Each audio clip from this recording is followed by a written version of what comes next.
اللهم صل على سيدنا محمد النبي الأمي وعلى آله وصحبه وسلم.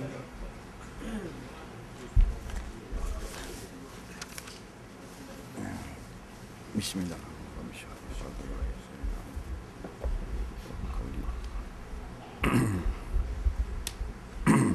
Assalamualaikum warahmatullahi wabarakatuh. Bismillahirrahmanirrahim. Alhamdulillahi rabbil alamin wassalatu wassalamu ala asyrafil anbiya'i wal mursalin sayyidina Muhammad wa ala alihi wa sahbihi ajma'in. Subhanaka la 'ilma lana illa ma 'allamtana innaka antal 'alimul hakim. Wala haula wala quwwata illa billahil 'aliyyil 'azim. Muka surat kat mana kita sambung?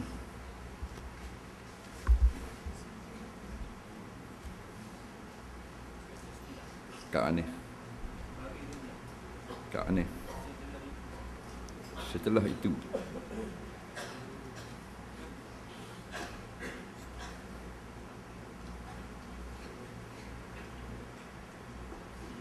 turunkan olehmu akan dua tanganmu.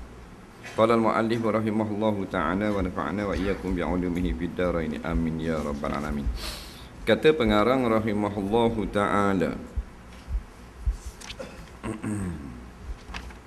setelah itu turunkan olehmu akan kedua tanganmu itu. Setelah itu maka angkat olehmu kedua tanganmu pada dadamu serta taruhkan tapak tanganmu yang kanan atas belakang tanganmu yang kiri. Kita masih lagi tentang sunat-sunat semayang. Lepas pada takbir, turunkan tangan. Lepas turun tangan, diletak tangan kanan ke atas tangan kiri. Kalau kita buat tangan kiri atas tangan kanan, sah semayang tapi makruh. Kerana hadis Tirmizi berbunyi, kana Rasulullah sallallahu alaihi wasallam ya'khudhu shimalahu bi yamini. Nabi memegang tangan kiri dengan kanan lepas pada takbir.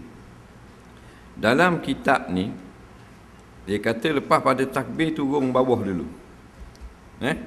Lepas turun bawah baru akak semula, letak atas tangan kanan. Jadi Allah turun bawah dulu. Akbar. Aja nak tengok orang buat gitu. Allahu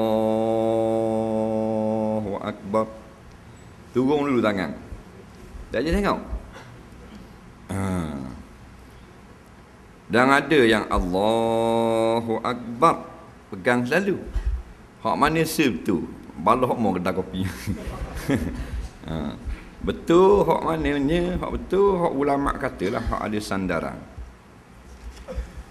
Iaitu dua-dua betul. Tak usah kata mengata. Buka dalam kitab-kitab hadis dua-dua betul. Allah tak bawah dulu, akak balak letak, dan Allahu Akbar terus letak. Dua-dua ni boleh amal belaka, sunat. Sama ada nak terus pegang tangan kiri atau turun dulu baru pegang tangan kiri. Boleh belaka. Hak mana kita senang, hak tu kita buat.